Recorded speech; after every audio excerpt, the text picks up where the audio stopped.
Am I the butthole for refusing to stop saying my mother kidnapped my son? I, 32-year-old female, immigrated to my husband's 39 home country 5 years ago, and we have a beautiful son who is 3. My mother, 52, has always been controlling and frankly is a typical narcissist. She was dead against my moving and even more upset when I had my first son as a combination of her husband being terminally ill and the pandemic. She wasn't able to meet my son until this week, and she has complained bitterly how we cheated her out of a special time with her first grandson. I wasn't exactly excited about her coming to visit us, but my husband convinced me we should try to let our son have a relationship with her. Well, from the moment she arrived, she complained our house is too small, the garden is overlooked, etc. She complained my son doesn't speak much English and so she can't communicate with him. She complained that my son didn't want to hug her, that he wanted to stay with his paternal grandmother. My son spilt a drink and she shouted at him. We are taking the gentle approach, so I told her to not do that and why, and she lost it,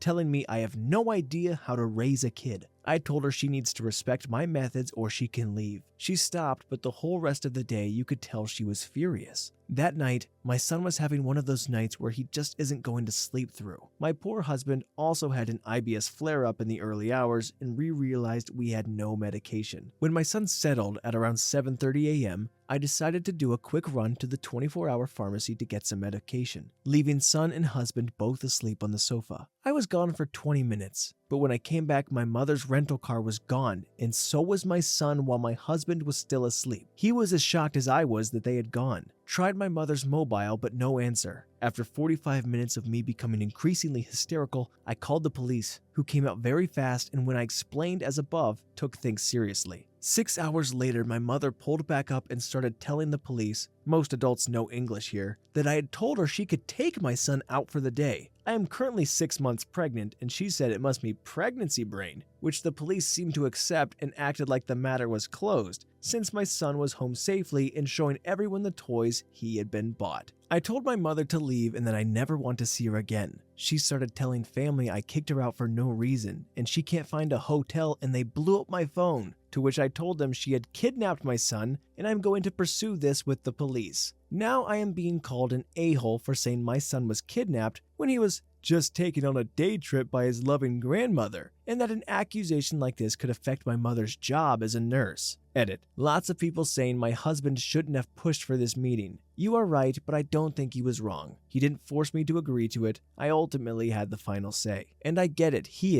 we are lucky his parents are amazing, so despite knowing my mother isn't great, he didn't want our son to miss out. We expected some snide comments and awkwardness, but we're ready to ignore that for our son. Since my mother's normal weapon of choice is nasty comments, he wouldn't understand. So if we kept smiling, he wouldn't know. I feel grief that my son is going to miss out on having another grandmother, but she made her bed. Edit 2. Holy crap, is this real life? So she is now trying to change the narrative to, I did not kidnap your son, but also if you think your husband could just sleep through an abduction, then your marriage is a sham. How could you be so reckless to leave your child with him? I cannot even with this. Update of sorts. Thank you everyone for the support. It seems maybe I got a bit lost in my translation, emotional, and the police spoke native language and very fast with strong accents. The case isn't exactly dropped. They have spoken to my mother and basically told her not to approach the house or they will consider it a threat/harassment and will act while they continue investigating. But they feel her leaving the country tomorrow is enough of a resolution. Apparently she has shown ticket info. I am still getting a lot of grief from families saying I should understand my mother is struggling after her husband died and so on. This again is making me question my reaction, but I can't forgive this. I will reach out relative embassies, but I feel like nothing will happen.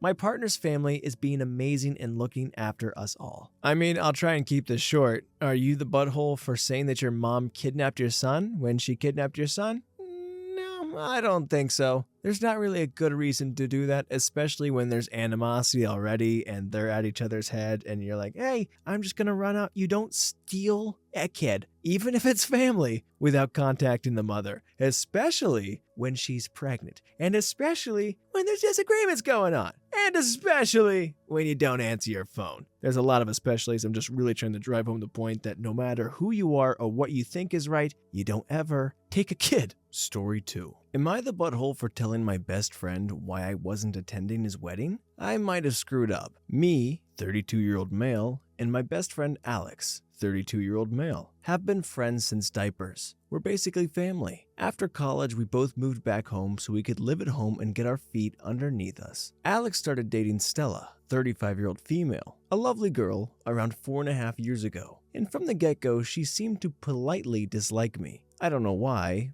Oh well, c'est la vie. Alex and Stella moved across the country in 2021 after Stella earned a promotion at work. In 2022, Alex proposed. She said yes, and they set a wedding date for the end of September 2023. I got a save the date card at the beginning of the year, and based on the conversations I had with Alex, assumed I would be in the wedding party, either as a groomsman or the best man, but never received any official confirmation from either of them. Couple months before the wedding, I saw that wedding invitations had gone out on social media and figured mine was en route. It never came. I waited a couple weeks, figured it might have gotten lost in the mail, before I checked in with him. I called Alex and had a brief conversation with him where he was clearly agitated and said he was dealing with a lot, would be incommunicado for the near future to direct any wedding-related questions to Stella, and he'd call me when things cooled off. I called, texted, and emailed Stella several times over the course of a week, but she didn't respond to any of them. At this point, I figured I wouldn't be attending the wedding and that things were really screwed up for some reason between the two of us. Yesterday, a little over 3 weeks after our last conversation, Alex DM'd asking if I was free to chat. I jumped at the opportunity to get some answers. And after exchanging pleasantries, Alex jumped right into a spiel, saying that he knew I was super busy with work and dealing with a lot of personal stuff, but he'd love it if I could attend his wedding, even just as a guest, and wanted to know if there was anything he could do to help make that happen. I just blurted out that I'd love to but hadn't received an invitation. Alex stared blankly at me and said, "What?" And I just kind of verbal vomited out that I hadn't received an invitation. That was the reason I'd called him a few weeks ago, that I'd contacted Stella about it but she never got back to me and left me on red, and that I had no idea what he was talking about me dealing with too much to be involved in the wedding. After a very pregnant pause, he said he needed to go sort things out, and that he'd call me when it was done. My phone's been blowing the heck up since, with wedding attendees asking me what the heck happened and why the wedding might be off now. My girlfriend has reaffirmed to me that I did nothing wrong, but I've had people from all sides saying I stuck my nose where it didn't belong and caused a stink, which is really screwing with my head. Am I the butthole? Edit. After he DM'd me, we switched to video chat. Meant to include that. Whoops. Edit 2. I may not be able to respond to everyone's response, but I have read them all and appreciate each and every one of them. My girlfriend is having way too much fun with this and is kindly giving me crap for doubting myself. Relevant comments. Why didn't you ask any of your other friends if they knew what was going on? I asked a couple who I knew could be trusted to keep it on the DL, who were both surprised I hadn't gotten an invite and encouraged me to talk to Stella. I've had some bad experiences in the past where crap interpersonal drama was happening. I reached out to people looking for answers and it made it 10 times worse. I tend to just shell up and wait nowadays. Is there any reason she might think you were a bad influence if you've known him since diapers? It's possible. Alex was raised kinda sheltered and I wasn't. I think we only got in trouble one time in high school. Not like she has much room to judge though. AFA IK, her high school experience was pretty bog standard. In college, we all got into some crap as most people do. Extra info on Stella. Funny part is, everyone loves Stella except me and another guy in the group who is autistic. Edit. I just want to clarify something. I did not mean autistic as a pejorative because of his neurodivergence. He has a completely different perspective, one I find incredibly valuable. Yeah, kinda. She's really good at doing that fake polite thing, especially to me. Everyone else eats it up. He doesn't, but has learned over the years not to say anything. Are you gay? Not gonna lie, I expected this question way sooner, but no, I'm not gay or queer. Not that there is anything wrong with that. Possible biases she might have. Ethnicity? No. Socioeconomic? Kinda. Religions? Kinda. I'm agnostic, so's Alex. Stella's a non-practicing Christian. Different school? No, we all went to a 4-year university. Bathing? LMAO, no, that's nasty. Controlling behavior? None that I know of. Past info? Not that I can think of. Alex was raised fairly kinda sheltered and religious. Me and Stella had more traditional high school experiences. College was more or less the same for all of us. There must be missing info here. I don't disagree. I feel like I'm missing a lot of pieces of the puzzle, but Alex delegating to Stella is pretty normal. He gets overwhelmed easily in high-pressure situations and tends to defer. She's much more of an alpha personality. That's one of the things he loves about her. The weddings might be getting called off, AFIAK, because she lied to him. People are mad I exposed this instead of going along with her story. The wedding is massive. This isn't some small personal affair with 25 people. Why the heck would you think you're the butthole? A. When you've got a bunch of people spamming your phone, it makes you question whether you were in the right or not. B. I didn't want to cause a bunch of drama and make crap worse for what I thought was an honest mistake at first. Blowing a whole friend group when the person you're going against is way better liked than you is a dangerous choice. Also, a lot of those people just assumed I was invited. C. Alex is pretty easily overwhelmed and tends to defer. One of the reasons he loves Stella is she's a go-getter who will handle stuff for him. I don't know why he didn't or why he had to go incommunicado though. Guess I'll find out soon, I hope. Update post. Next day. Alex and I texted Tuesday night/Wednesday morning. He said he was handling stuff and asked if I'd be free to talk Thursday afternoon with him and Stella, which I agreed to. This is just a rough summary and I probably forgot some stuff. Frankly, I'm too mentally fried to weave a narrative right now, so it's just going to be bullet points. A couple of pieces of info about Alex to provide some context. Alex was raised fairly sheltered and religious until he was 18, when he went to college and opened. As a result, he still has some, blind spots about certain things. Alex has mild to moderate OCD. It's managed with low levels of medication and maintenance therapy, which is one of the reasons he gets overwhelmed easily, especially from unexpected stressors, and weddings are chock full of those. Now for the actual update, the wedding. It's still happening. I will be the best man, and I've been read in on all the crap I need to do. The person who was filling in for me? Matthew, 34-year-old male. One of mine and Alex's good friends who's also neurodivergent is thrilled not to have to spend the day peopling and can instead party his butt off. As a result of this cluster crap, Alex, Stella, and whoever my parents are paying for the wedding will be comping me plus girlfriend's plane tickets and hotel stay with my best man Tux. What was the main driver of this mess in the first place? Stella's pregnant. Yay! They found out a couple days after the wedding invites got sent out. Apparently, they were passively trying, then actively trying in 2022, but stopped and swapped back to heavy BC once the save dates went out because Stella did not want to be pregnant on her wedding day. This led to several changes to the wedding, threw a bunch of other planning into disarray, sent Alex into an OCD hole for a couple of weeks, which is why he was agitated when I called him and why he needed time to get his head around it all and get the intrusive thoughts managed, and one of the reasons why Stella ignored and missed my messages and calls. Why did Stella not respond to my messages? Besides surprise pregnancy, Stella said that she's on her phone for work a ton and gets hundreds if not thousands of emails, texts, and calls per day. She misses some stuff, especially since she didn't have my contact info saved. I also emailed her work email instead of her personal email, which I don't have, and my personal email handle is not my name. In the future, I was told to be more insistent in my communication with her to break through her everyday noise. Duly noted. What happened to my invite? Stella claims that she sent me one but must have sent it to my old address. I did move in March to my current residence and the save the dates were sent out in January. What did Stella tell Alex about me not being in the wedding? Apparently nothing. According to Stella, he either 1. Believed one of his intrusive thoughts was real when he was in his OCD hole. 2. He got confused when she told him one of her cousins with a similar sounding name to mine wouldn't be attending. Or 3. Some combination thereof. According to Stella, she always wanted me in the wedding. Why did Stella not contact me after I didn't RSVP back? She assumed there was something going on with me and Alex and that we'd sort it out and he'd tell her. In the meantime, she was busy with work, wedding planning, and an unexpected baby. How did a bunch of wedding guests find out about this mess? Alex called his mom for advice after our convo. Mom had church friends over. Church ladies overheard a good chunk of their convo. Church ladies are gossipy people. Alex has spent a decent chunk of time the last couple of days putting out fires, so to speak. After about an hour, Stella left to go deal with some wedding stuff and me and Alex chatted about stuff for a couple hours. Do I believe Stella's explanations? Kinda.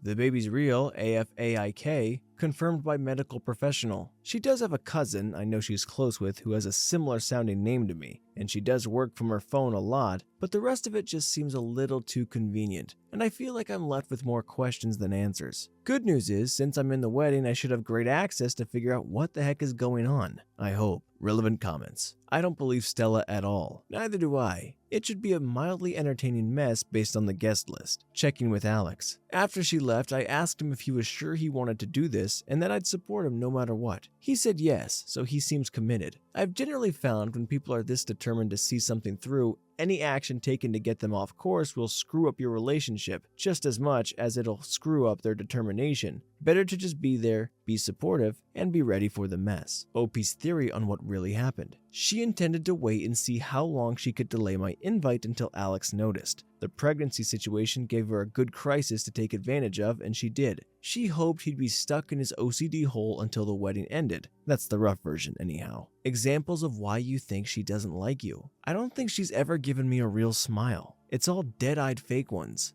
Body language is usually defensive around me. A lot of crossed arms, hunched shoulders. She makes a lot of subtle snide remarks. I.e., I got him a $100 bottle of Japanese whiskey a few years ago. She mentioned how it would look great on the bottom shelf. Why you weren't the best man in the first place. Alex treated me like the best man in the first place. His OCD kept him from making it official because he couldn't find the right time according to him. New update. Update 2. 8 months later. Well, it's been a while. Sorry all for taking so long to get this update out. Been absolutely swamped at work putting out fires with my hair on fire for the last 6-ish months. So here's the Cliff Notes version of the wedding and some post-wedding stuff. Lead up was boring, crap ton of emailing back and forth between me, Stella, other wedding people, venues, vendors, etc. Me and Alex had some pretty deep conversations over the week and reaffirmed the importance of our continued friendship. Crap was really freaking awkward the first night we were there for dinner, not gonna lie, especially considering both Alex's stepsister, Sam, 32-year-old female, and Stella's younger sister and MOH, Diana, 29-year-old female, were already staying there. We stayed at an Airbnb within walking distance of Alex's house. I went into event work mode pretty quick, and that smoothed things out right quick and put Stella at ease. I spent most of the lead up to the wedding either at the ceremony reception site doing liaison setup, gaffing, running cables, setting up monitors, hanging and focusing, building crap, etc., or running around picking crappy people up with Sam. My girlfriend, Alice, 29-year-old female, was kind of miffed about the whole thing. She's never worked a wedding before, just attended, so she expected it to be like 50% working, 50% vacation, when it ended up being more likely 90% me working and 10% vacation. She spent most of her time helping Alex out with wedding support related stuff or gaming on my laptop when she gassed out or got too overwhelmed. Wedding was a fun mess. Tons of unrelated drama. Stella sure knows how to design a beautiful ceremony and plan a freaking party. I'll give her credit for that. Didn't get to enjoy much of it since I was working the wedding with a few other people in the wedding party more than attending, but c'est la vie. Ceremony took freaking forever though. Felt terrible for all the bridesmaids who had to wear heels through that stuff. Unfortunately, there was no gotcha moment or come to Jesus moment where I got a full story as to why SHTMFF.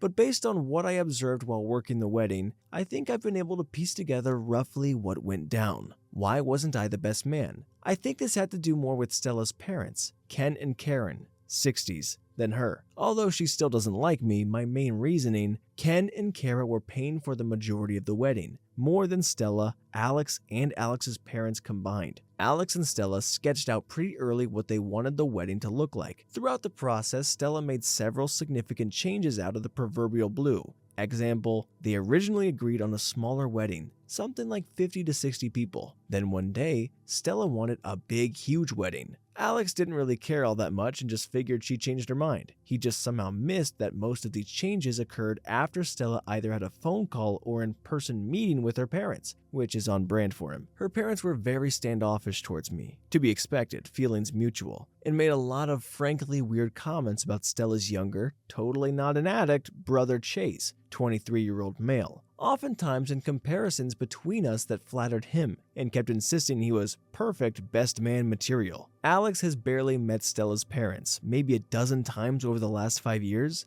Every time they visit for the holidays, Stella has them leave early for whatever reason, and Stella rarely initiates calls with them. Stella acts really freaking weird around her parents. Around everyone else, she's a total modern woman, but around her parents, she gets super meek. Example, her mom asked her to go drive to some specific store over an hour away to get her a specific food item in the middle of the wedding planning stuff, and she just did it without any protest, and left the rest of the wedding party in a lurch. When she got back 3 hours later, her mom took like 2 bites, then threw it away. If I hadn't seen this crap with my own 2 eyes, I wouldn't have believed it. It was that bizarre. Lots of other innocuous crap that individually means nothing, but when combined together provides a decent amount of circumstantial evidence. So here's what I think happened, roughly. Ken and Karen wanted Chase to be the best man in the wedding. Alex really wanted me to be the best man. Rather than make a choice, Stella appeased both parties, telling them what they wanted to hear while making no actual decision. The longer it went on, the more complex the lying got. When Alex had his breakdown, Stella saw a way to get out from under her Gordian knot of lies by taking advantage of the crisis. Unfortunately for her, Alex came to his senses before the wedding, started asking questions, and when push finally came to shove, she chose her relationship over whatever the crap was going on with the family, much to their apparent chagrin. Why does Stella not like me? I have 2 main guesses here. I swear, a lot. I tend to forget most people don't use the F word as a noun,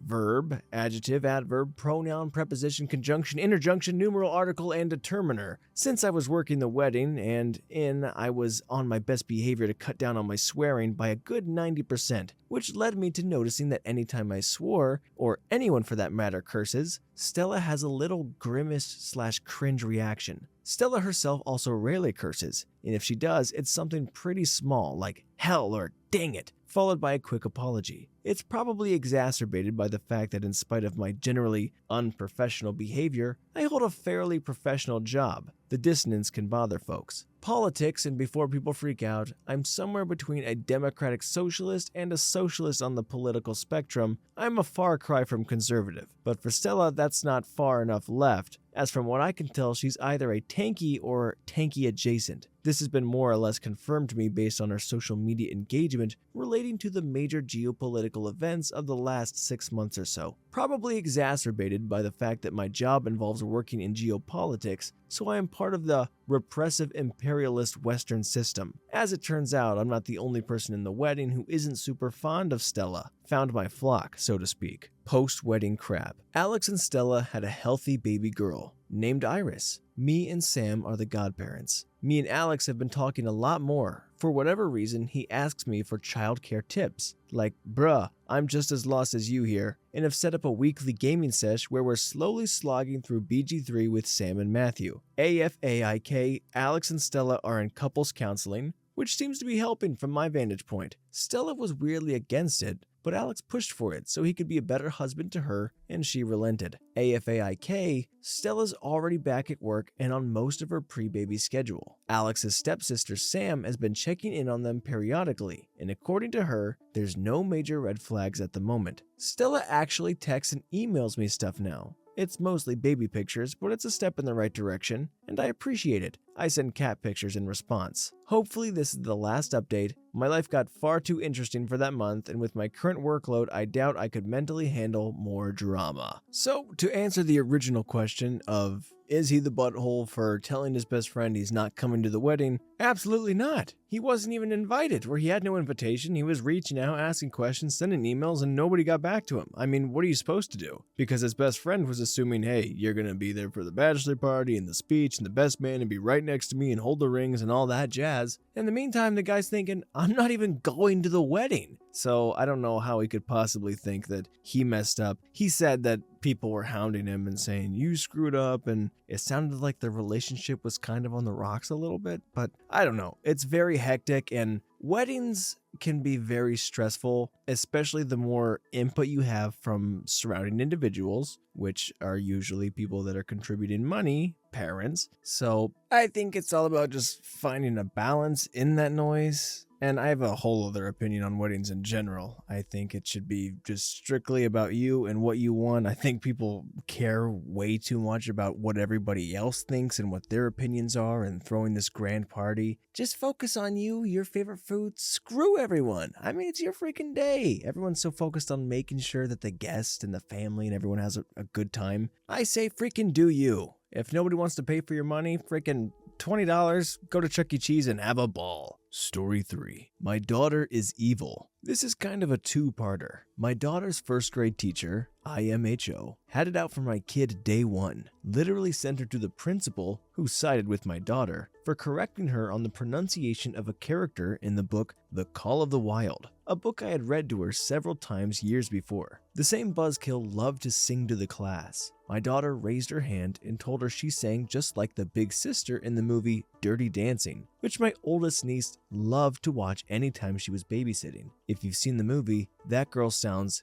terrible. Apparently, Mrs. Buzzkill hadn't seen it, and she was honestly flattered. That was on a Friday. Someone, I like to think it was a large group, must have told her over the weekend that my daughter basically said she sucked. The following Monday, the teacher wrote, "You're not funny," at the top of the paper. My daughter could not help herself and wrote, in red marker of course, "Well, you are not a good speller," with a red F- next to it, and handed it back to her as the dismissal bell rang. 2 days, it's meet the teacher night. The second I introduced myself as her father, Mrs. B whips out the spelling test with my daughter's angry red reply, and I immediately burst out laughing right in her face. I was literally in tears. Took me almost 5 minutes to stop. The hag's icy death stare just made it worse. I was feeling like a complete failure as a dad because I knew I'd probably made things even worse for my kid. I started wondering on the way home why my daughter hadn't told me about the incident on Monday. It then hit me that she'd taken my yelling at her new puppy the last couple days very well compared to before. I concluded that the smart little turd set me up. I looked like a total lunatic to a classroom full of disapproving parents. I knew I was right when she walked straight up to my car before I could even get out and with the most devilish grin said, "So, did you like her?" She's now 14 and to this day won't admit it was intentional. I don't believe her. OP adds in the comments. Here. One more thing which my daughter did tell me about, final day of school. The teacher wrote, "Now you are another teacher's problem," in my daughter's yearbook. My daughter wrote, "Future generations will thank me," with little music notes by it in hers. I actually thought that was even funnier. Edit. That phrase has been passed down in our family. My dad said it to my brother and I anytime we were doing something dumb as kids, usually acting like idiots in a store. His parents said it to him and his siblings, so on and so on. My daughter is evil. Same daughter from yesterday's story, February 27th, 2024. I told a story on here yesterday about how my daughter told her first grade teacher that she was a terrible singer and corrected her spelling, and a lot of people liked it. So, here's another one. It's kind of a prequel of sorts. My daughter put a tablet as number 1 on her Christmas list when she was 4. Had to have it. Wanted it more than a pony. Reminded me daily to the point I wanted to kill her. Anyway, it's around 10 p.m. on Christmas Eve, and it's a tradition in my family that each kid gets to open one present right before bedtime. Having obviously known this in advance, I knew she'd go straight for the tablet-shaped wrapping paper, so I had it charged and ready to go. I've never seen anyone look so happy as she did when she saw it. Gave me the biggest hug I've ever gotten. I would have probably been in tears if there wasn't a room full of family members around me. She was full on bawling tears of joy. She turns it on and immediately asks me to pull up our songs. I'm darn near in tears again. I'd been singing Puff the Magic Dragon and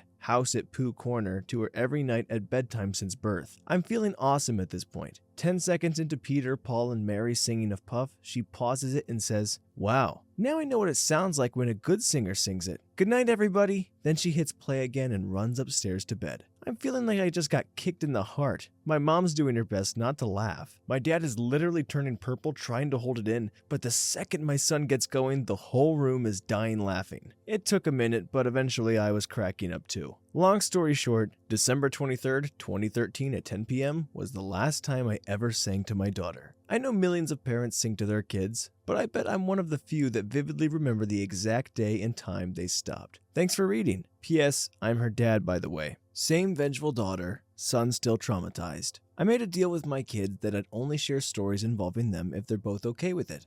This one cost me season passes at an amusement park for my son and his now fiance, but it's too dang good not to share. So here it goes. As much as I love saying my daughter is evil, she's actually a sweet, brilliant, and fiercely loyal kid. That loyalty extends to her now 9-year-old dog, Jason Voorhees Jr. On a Sunday in January 2023, Jason scattered a 1,000-piece puzzle my kids were trying to get done before he had to get back to his college. It's one of their things. My son, called Jason a turd, pushed him away. Tried anyway. Jason is enormous. I was waiting for my daughter, 13, to blow up at him for it. But nope, she just gave him one of her famous Elsa smiles and went upstairs. I told him we both know dang well she's up to something. He sighed and nodded. Fast forward 2 hours, and I'm about to drop him off at his dorm. For whatever reason, freshmen weren't allowed to have cars on campus. As I'm pulling up on campus, I get a text from my ex-wife asking if our son is drunk or maybe on drugs. I text back, he's sitting right by me. My phone rings seconds later and she says, "Put it on speaker. Trust me." My ex says, "Son, did you do something to upset your crazy sister?" My son, "I yelled at our dog a little. Nothing major." My ex, "As smart as you are, why aren't you asking me how I knew that?" The blood starts draining from my son's face. He's saying, "Oh no," over and over. I ask his mom what the heck is going on. She replies, "Oh, nothing much. I was just curious why our little sweetie pie is wondering if I'll try on some edible undies tonight." I bust out laughing and darn near rear-ended the truck in front of me. My ex is laughing like a hyena too. My son is literally just stammering for words but nothing is coming out. Anyway, we hung up a few minutes later. Phone rings again. It's my mom. Mom, "Are you around, Pumpkin?" Me, "Perfect timing. I wouldn't have been in another few minutes. I'll put it on speaker." Mom, "Pumpkin, I have 2 questions. 1, are you mad at me? And 2, did you upset your little sister?" My son literally just drops his suitcases in the slush water and says, "How did you know that, Granny?" Mom, "Well, I just assumed it wasn't really me you wanted to effing murder. That's all. I thought we were buddies. Also, your mom just texted me to give your sister a high five for her. Said it was her best work yet?" So yeah, he hit on his mom and threatened his grandmother all in 10 minutes. Long story short, my daughter switched around the contact information on his phone. She could not have known how well it would work out, but it's the revenge that keeps on giving. Just last week, my mom asked him if he was getting enough to eat at school, and my daughter just burst out laughing along with his fiance. Yes, same girl. It's also now got a password that I doubt a full team of hackers could ever break. He won't even tell his fiance because he's scared she'll be tempted to tell his sister. It's now a running gag in our family to mess with him by saying, "Did you upset your little sister?" He can't keep from checking his pocket for his phone every single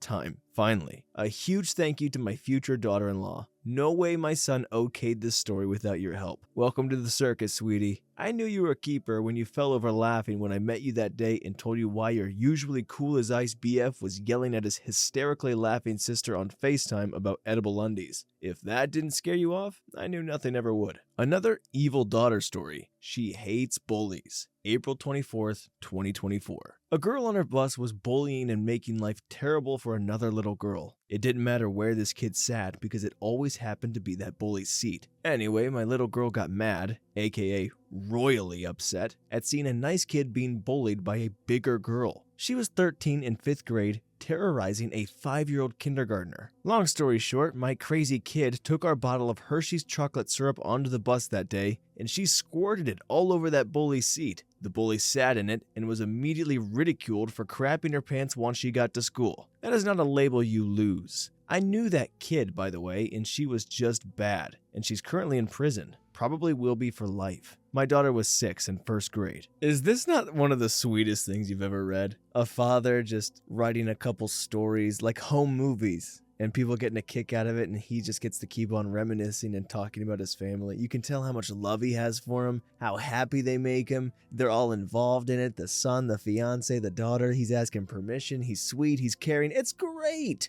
I love every bit of this. I love a good family. I love the happiness, the joy. I want more, quite honestly. I wouldn't mind a reality TV show. I wouldn't mind a sitcom. I wouldn't mind just getting to shake their hands and say, "Hey, you got a good thing going here." That is hilarious. And this daughter is like brilliant and a Dennis the Menace kind of level of being able to upset people, twist their words, twist their actions, and just kind of like, that is insane. The wit of someone like Bugs Bunny.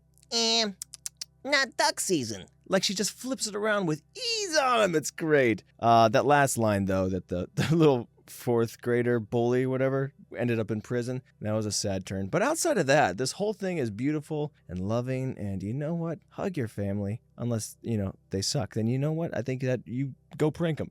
Story 4. Am I the butthole for coming to dinner with my ex and his new girlfriend uninvited? New update. This situation is long and messy, so I'll try to include the relevant info only. I, 32-year-old female, broke up with my longtime partner, 33-year-old male. Right before COVID hit, we stayed in the same house during lockdown and continued to live together after lockdown was lifted because we generally get along and we had a child, 11-year-old female, to raise together. Over the last 3 years, we've been roommates and co-parents, and that's it. One day, he was supposed to take our daughter to buy new school clothes, and she came back 10 minutes later in tears. She said they were on their way to the store when his new girlfriend called, and he drove her back home and dropped her off so he could go spend time with her. He even asked our daughter to lie to me for him, but she was tired of covering for him, implying she'd been lying for him for a while now. When he got home, we had a massive argument. I didn't care if he dated other girls, I cared that for some reason he thought he had to sneak around, and it made him act like a jerk to me and our daughter. I told him if he had been a man about this new girl and just introduced me to her, then maybe we could have all been friends. But instead he had to act like a horny teenager. It ended with him moving out to live with his parents. A couple days later, he called and apologized. He said he hoped it wasn't too late for him to do things right, and he hopes we can all be friends. I was hopeful that we could finally co-parent in peace for the sake of our child.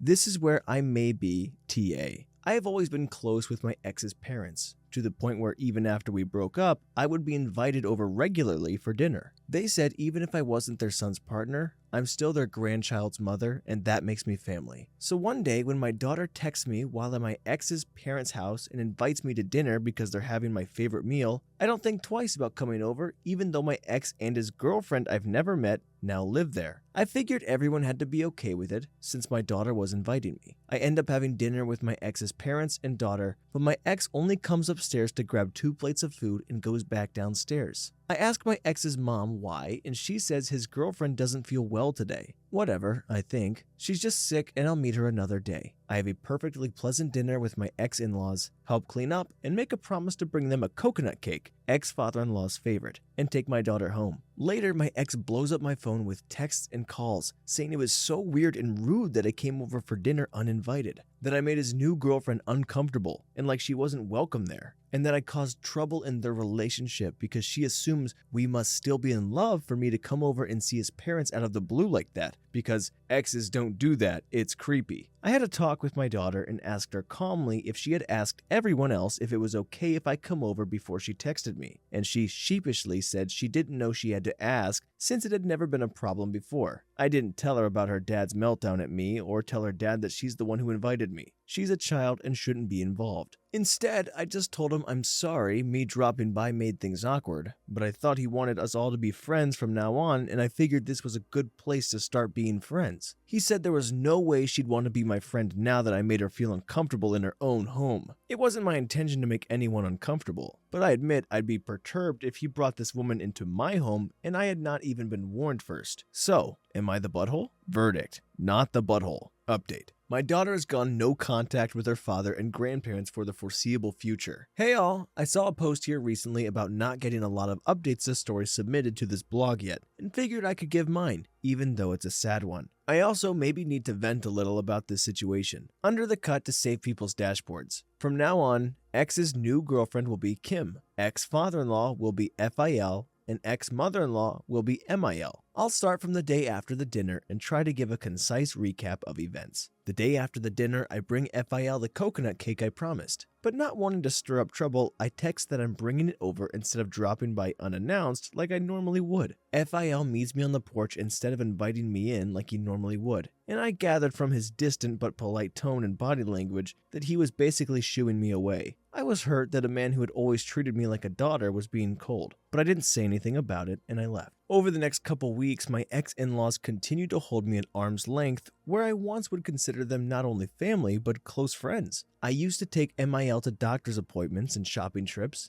but texts asking her about our next appointment or inviting her to come shopping with me went unanswered. I used to go fishing and go-karting with FIL, but these invites also stopped. I had a sneaking suspicion my ex was behind the sudden change in my ex-in-laws, and I also started to notice a change in my daughter. Because my ex and I were never actually married, there was no actual custody agreement between us. She would just text her dad if she wanted him to come pick her up, or text me if she wanted to come home. She's always been a daddy's girl and spent more time with him than she did home with me, and I was fine with that. But after the dinner, she spent a lot more time home with me, and one day she went with her dad only to call me within the hour, crying and asking me to pick her up. On the way home, I gently reminded her that she could talk to me about anything, even if it was hard, that adjusting to her dad having Kim in his life would be a challenge, but if she had any problems, she could tell me and I would help her fix them. And she told me what had transpired over my ex and Kim's relationship from her point of view. My ex and Kim had been dating for about 6 months before my daughter told me, and she pretty much knew about it from the beginning. My ex told her she couldn't tell me about it, and she agreed because she didn't want us to fight. My ex also had Kim around my daughter from the beginning, and my daughter was wary of her at first, but started to like her. So the people saying I should meet Kim before she was around my daughter, that ship unfortunately sailed long ago. The day after the dinner, MIL texted my daughter and basically said, "You're not in any trouble, but don't mention your mom around Kim again." My daughter texted back asking why, and she just said, "It's just easier not to upset her." Kim started doing all the things with my ex-in-laws I used to do. She took MIL to doctor's appointments, she took MIL shopping, she went fishing with FIL, and tried to replicate my coconut cake. My daughter tried talking to her dad and said it felt like Kim was trying to replace me, and my dad just said, "She's just being their daughter-in-law. Your mother isn't their daughter-in-law anymore." Still, my daughter is stubborn and insisted it wasn't fair that her mother was being excluded from the family. Her dad just kept repeating, "She's not family," to which my daughter yelled, "She's my mom. That makes her more family than Kim." At this, Kim apparently got up and left the room while my ex ran after her. Kim didn't just leave the room though. She took her keys and got in her car and drove away. My ex drove after her, and MIL and FIL started scolding my daughter and saying she needed to apologize to Kim when she got back. That's when my daughter called me in tears and asked me to come pick her up. She's insisting that she doesn't want to go back over there until they all apologize to her, and I don't blame her. I'm honestly at a loss at all this. My ex never had a problem with me being close with his parents, even though we were broken up. Heck, I was the one who stayed with MIL in the hospital for 4 months after she had a heart attack and subsequent heart surgery in 2021. I was the one who went to doctor's appointments and organized her medications and helped her with physical therapy. I was the one cooking meals every night and bringing them to FIL because both he and my ex have been spoiled rotten by my MIL and don't know how to cook for themselves. I was the one cleaning the house for them for over a year while MIL recovered. I did it all because I loved them, not just as a family to my child, but as dear friends. I don't know if this sudden change in behavior is how my ex felt all along, or if Kim had something to do with it, though I suspect it's a combination of both. My ex has weaponized incompetence down to an art form, and I suspect now that he has a replacement woman to take care of him and his aging parents, he no longer needs me to do it. But that's basically all that's happened over the last month. Radio silence from people I used to love dearly, and them pushing my daughter away till she ran home in tears. As sad as I am for me, my heart breaks tenfold for her. Additional comment from OP. Thank you for your perspective. It's only been a couple of days since my daughter called me crying, and she's been distracting herself with school and friends, so I haven't really had time to sit her down and talk about how she's feeling about it all. All I've asked her is if she wants me to tell her if her dad tries calling, and she said yes, she wants to know if he tries to call. She's had monthly online therapy sessions since her dad and I first broke up, but the first thing I did in light of this was contact her therapist and schedule her for an emergency in-person session soon. I've seen several people mention contacting a lawyer and getting a custody agreement set up, and I'm a little ashamed to admit that it hadn't occurred to me to do that. My ex hates anything to do with court proceedings. It's an almost irrational fear of his. He once had a panic attack over getting a jury duty letter. So part of me thinks he won't take this to court, but the other half of me knows that I don't even know this man anymore, and I am absolutely not leaving anything to chance. I'll be looking into getting a lawyer as soon as possible, and see if we can get some sort of emergency custody order that says she doesn't have to go back there until the matter of split custody is decided. Verdict, not the butthole. Relevant comments. Your MIL sounds like a total enabler to her son's incompetence. I'm kinda wondering why you let your daughter be around that in the first place. OP. Oh, trust me, it was a point of contention. I was with my ex since high school, and she used to subtly try to tell me I should be pampering her baby boy like he deserves. But I think she eventually got the message that I wasn't someone who could be pushed around. She hasn't tried to tell me how to run my household or raise my child in many, many years. My daughter is also super stubborn, just like me. She knows her grandmother has very traditional views on a woman's place in the home, and she thinks those ideas are stupid, and she'll tell MIL such to her face. I've never seen MIL try to guilt my daughter or make her feel lesser than for not agreeing with her though. I used to think maybe MIL was proud of how stubborn and willful my daughter was and wished she could have been like that when she was young. Now I'm not entirely sure what's going on in her mind. Update. I honestly did not think I would be updating this post any longer. In the last couple months, I've gotten a lawyer and have been working out custody with my ex, which was rough at first, but then calmed down. I don't want to go into too many details because this situation doesn't really involve me anymore, just my ex. And he is still my daughter's father, so I'll give the short version. When my ex was contacted by my lawyer, he started blowing up my phone, saying I was trying to take his daughter and all his money away from him. And how could I do this to him because he would never do this to me, etc., etc. I shut that down quick and told him I don't want a dime from him. I just wanted some assurance that the agreement we already had in place, daughter stays with me but is free to visit him, stays in place. He kept trying to say lawyers were unnecessary because he wasn't going to try and take her. I stuck to my guns, and he eventually caved. Meanwhile, I had my own things to sort through, and so did my daughter. It took a while to fully own the fact that I definitely contributed to the pain she is now feeling. When I broke up with my ex, I comforted her by telling her nothing would change. We were still living together. Then her dad moved out, and I still told her nothing will change. I'll still be active in FIL and MIL's lives. I'll still go over there with you all the time. And while that was a nice thought, it didn't really prepare my daughter for the reality that families change all the time. And change doesn't have to be bad or scary. This whole time she was basing her mental health on the idea that nothing about her family will change. So Kim's introduction slowly started to crumble away that feeling. But change is good. Change is normal. I may not like being cut off from FIL and MIL, but they're not wrong when they say I'm not family anymore. They're not wrong for trying to be welcoming to the new woman in their son's life. It sucks, but life goes on. Anyway, my daughter's been going over there a few hours about once or twice a week with lots of caveats that she, her dad, and I all agreed to. She gets to decide when she comes over. Her dad can invite her, but she's allowed to say no and he can't argue. No one will force her to interact with FIL, MIL, or Kim if she doesn't want to. No one will take her anywhere if she doesn't want to go. If anyone makes her uncomfortable, she'll leave and walk to Diane's house and call me to come pick her up. Diane is a co-worker of mine. She lives 3 blocks away and has known my daughter since she was a baby. This arrangement has been working out and my daughter has said everyone has been extra nice to her, but they haven't actually said sorry for anything they did. She slowly started to seem happier and happier over there and asked if she could go to FIL's birthday party because her aunt and uncle from out of state would be visiting with her cousins, and I said yes. Well, tonight she came home and told me a doozy of a story. The party was great, everyone was having a good time, and my daughter's older cousin was showing her how to play the Nintendo 64. Kim was nowhere to be found. Apparently she didn't feel good again, and my ex went downstairs to check on her. Suddenly they hear him screaming, "Where is it? What did you do with it?" Everyone got quiet and looked to the stairs where my ex stomped up and said everyone had to turn out their pockets because some money was missing from FIL and MIL's safe.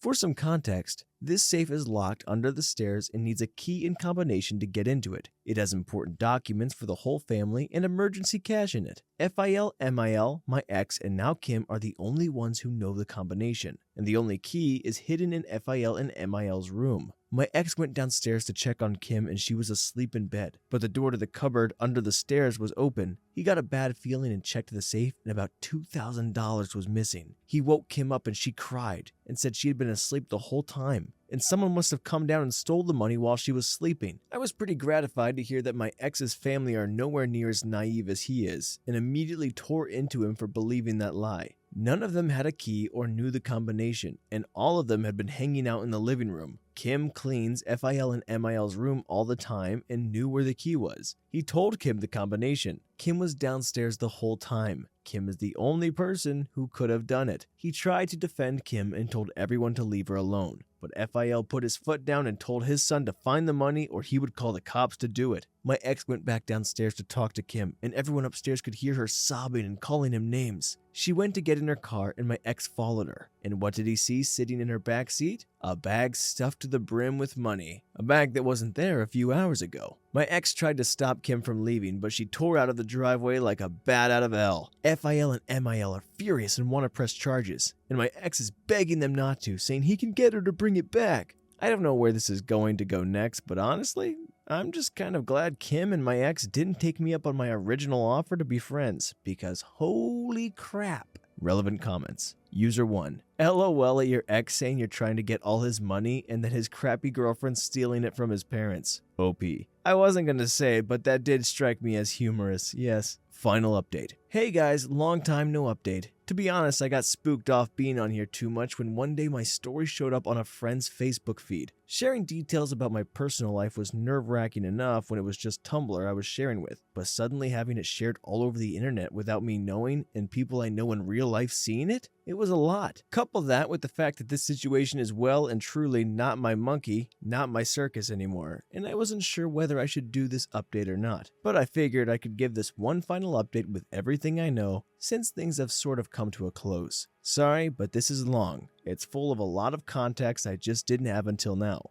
I've added some headers to hopefully make it easier to just skip what interests you. TLDR. X got the money back from Kim and she moved out. I find out a lot of things I didn't know about Kim. Then just 2 weeks later, Kim and my ex get back together. Kim is still being weird about me and doesn't want me around FIL and MIL, which upsets my daughter. Family dogpiles her to tell her to get over it. Now, she barely speaks to any of them. After the party, I didn't press my daughter to tell me any more about the Kim situation, in case she didn't want to talk about it. But she shared with me on her own that my ex found her the next day and she had only spent $50 of it, which she paid back, and he returned the money to FIL and MIL, who decided not to press charges. Kim was not allowed back in MIL and FIL's house after that, so she and my ex broke up. Almost a week later, December 17th, 2023, I got a call from MIL, the first one I had gotten from her since August. She started out by apologizing for not talking to me in so long and invited me over. This time, I did ask who was going to be there, and she said it was just her and FIL in the house. X was at work. I said I'm not sure I should come over if it would be upsetting for my ex, and she said, "To hell with him, it's my house and I invited you." So I went over that evening. FIL was glued to the TV and just nodded at me when I came in. MIL led me into the kitchen to talk privately. This time she apologized for being so distant and said it was my ex's idea that she and FIL cut all ties with me. I asked where he got the idea since it was never a problem before, and she said he didn't want to upset Kim. She said walking on eggshells to not upset Kim was, apparently, a common occurrence while she was living there, that she could be perfectly sweet and friendly, but the second you did anything to step on her toes, she would get in her car and leave and swear she's never coming back. In fact, she told me a great deal of things I didn't know about Kim and that my daughter was too young to ask about or notice. For instance, things I now know about Kim. Kim is 52, as I mentioned before on this blog, and has 3 grown children. She was living with her oldest son when she met my ex, but after about 8.5 months of them dating, her son kicked her out and she had nowhere to stay, so she moved in with FIL and MIL and my ex. Why? She's a drug user. MIL knows Kim was on drugs because she admitted it to FIL. FIL is a retired cop and noticed strange behavior from Kim, like sudden bursts of energy followed by collapsing in a dead sleep, mood swings and irritability, coming and going at odd hours of the night, etc. FIL confronted both her and my ex with this information, and they admitted she was addicted to drugs. FIL confronted both her and my ex with this information, and they admitted she was addicted to drugs, but insisted she was getting treatment for it. Apparently, that's actually how Kim and my ex met. My ex is a recovered alcoholic. Was never brought up until now because it wasn't relevant to the situation. It was really bad when we were young, but I assumed he had been sober since 2015. Unbeknownst to me, he had slipped back into his drinking habits sometime in later 2022 when we were still living together. I was there for him when he was at his worst, and can say with 100% certainty he wasn't acting as bad as he was back then, but he did stay out late a lot and always seemed tired. I just assumed he was working late or hanging out with friends or hooking up with women. We weren't a couple at that point, and I felt it wasn't any of my business what he spent his nights doing, as long as it didn't affect our daughter, and at that point, I didn't believe it was. Fortunately, he realized on his own he needed to stop before he spiraled too far out of control, and recognized he could not stop on his own. He joined a local drug and alcohol addiction program, and that's where he met Kim. They were in different programs, but those programs were in the same building. They ran into each other by chance, hit it off, and started dating. Apparently, my ex even confessed to trying Kim's drug of choice, but swore up and down he was a recreational user only and wasn't addicted.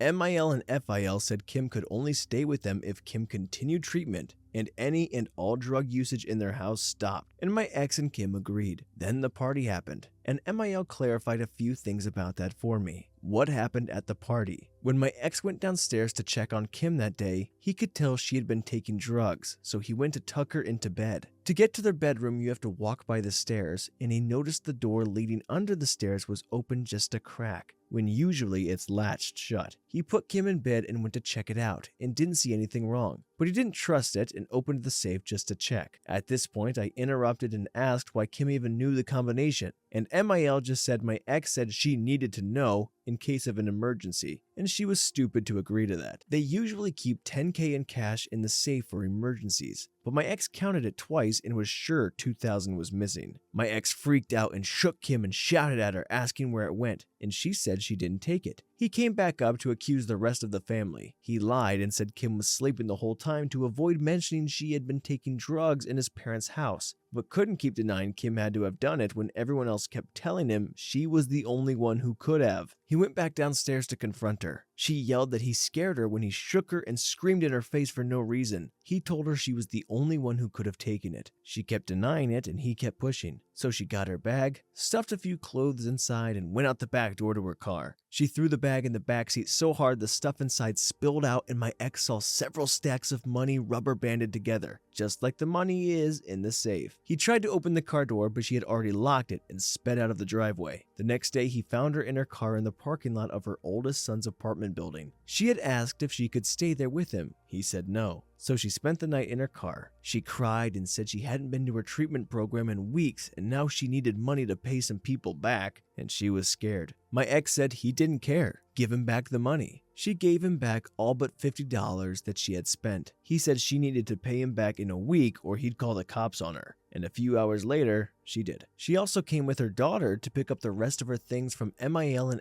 FIL's house just a couple of days before MIL called me. What happened next? Leading up to Christmas, both FIL and MIL kept in touch with me almost to the point they had pre-Kim, and I was cordial and polite with them, but kept my distance. MIL even tried dropping hints that she wanted me to come clean house for them at one point, and I just directed her to the number for a cleaning service. Quite proud of myself for that one. However, my daughter stayed in close contact with them and held out hopes that I was going to go over there for Christmas like I did every year. I tried gently reminding her that might be awkward for everyone, and she just insisted it wouldn't be awkward because Kim's gone now. And besides, if I don't go to FIL and MIL's house, I would be alone on Christmas. My only living family are on the other side of the country, and we are not close at all. And according to my daughter, that was unacceptable. Then it happened. On Christmas Eve, my ex texted me that he needed to talk to me and my daughter and came over to tell us he was getting back together with Kim. Kim's back. He said he'd been talking to her and she said she was sorry about taking the money, that her plan was to use it to pay back some bad people who had been scaring her and then replace it before anyone noticed it was gone, that he believed she really was sorry and really would do better, and he wanted to be with her again and give her a chance to prove she can change. I didn't say anything, but my daughter, bless her heart, just said, "And you really bought all that?" My ex looked annoyed at her tone, but continued and said he was there to invite her out to dinner with him and Kim, because Kim had already apologized to MIL and FIL and wanted a chance to apologize to her too. My daughter was quiet and looked uncomfortable, so I told her she could make whatever choice felt right and I would support her. To his credit, my ex did too, and said if she didn't want to be around Kim, he wouldn't make her. She ended up saying she didn't want to go to dinner right then, but maybe later she would change her mind. Then she brought up Christmas and asked if I could still come over, and my ex's face fell. He said he doesn't think Kim would be comfortable with me coming over. My daughter lost it at this point, and so did I, but just internally. She already proved she would steal from the family at a social gathering less than a month ago. She hasn't done anything to make up for that yet, but she gets to go to Christmas and I don't? My ex just said it was already decided that Kim would be there for Christmas, and my daughter throwing a tantrum over it wouldn't change it. And after he and her exchanged some more heated words, He left. I tried telling my daughter I am absolutely 100% fine not being invited to Christmas, that she should still go if she wants to, because it would make me sad if she felt like she has to pick me over the rest of her family. I told her if she can't forgive her dad yet, she should still go to see her cousins and aunt and uncle, and she can ignore them the whole time if she wants. It took a while, but she eventually agreed she still wanted to go. That is, until she started getting texts.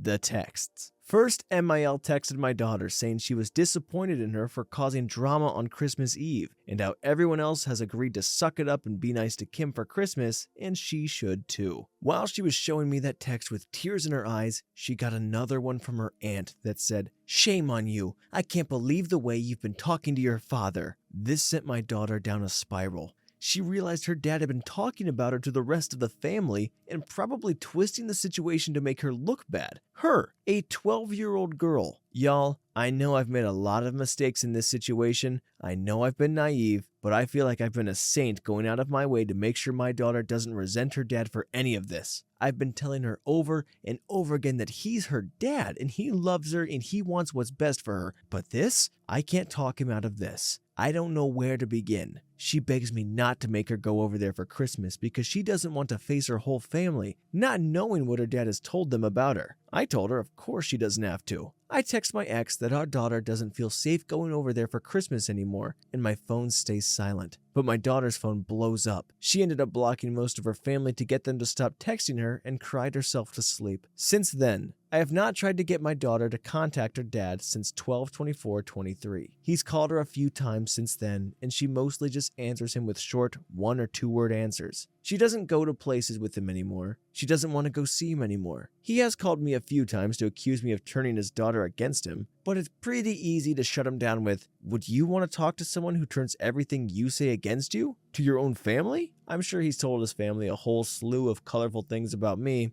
but I don't care. And none of them have reached out to me with vitriol, just the 12-year-old child. Imagine that. I don't know what's going on with Kim or MIL or FIL anymore, and I don't care. I'm just focused on trying to bring my daughter back to that loud, boisterous, stubborn kid she used to be. And I think we're getting there. Slowly. Therapy is helping, and I'm so glad I got that custody arrangement when I did. Well, that ended just about as sad as it possibly could have. I have so many thoughts, and there's no way to cover it all in like under 2 or 3 minutes. So anyways, to start with the beginning, am I the butthole for going to that dinner when she was invited? Of course not. And we all know that. What's crazier is that as the story was going on and they're like, oh, she's so upset and uncomfortable that the child's mom is there. Yeah, that's her mom. And you knew the guy had a daughter, and like, how young? I thought that she was going to be like super young. Turns out she's like 20 years older than him. So she's dating someone 20 years younger. And then she's the drug addict. And then the dad is bringing a drug addict around his daughter for over 6 months before the mom even knows about it. And she only knows about it because the daughter told her. Like, there's so many lies and deceit, and like, it's crazy, the whole situation. She would obviously win the custody battle because the guy's still living with his parents. He can't cook, he can't clean, and they're both addicts. And like, there's nothing wrong. I'm not trying to shame addiction. Obviously, it's very hard and difficult, but you're in no position to be raising a kid or ridiculing anybody and telling them how to live their lives at the point when you're trying to sort yours out. But this whole family is all over the place, and I can't believe that she even started that story with, am I the butthole for doing this? I mean, she writes her own story. Of course, there could be 2 sides to every story, but from this point of view, she's a saint. She's done everything right. She has actually put her daughter first. Meanwhile, the dad is like, no, you're great, you're perfect, but Kim, this old woman that I've been dating, she's even better. And I hate how the mother-in-law and father-in-law they're like, hey, no, you're great. So freaking to heck with him. Kim's out of here. And then she comes back like, no, never mind. Later, we don't care about our granddaughter. We don't care about the mom. It's all like, it's just super frustrating. So, moral of the story, I don't know. Put the children first, please.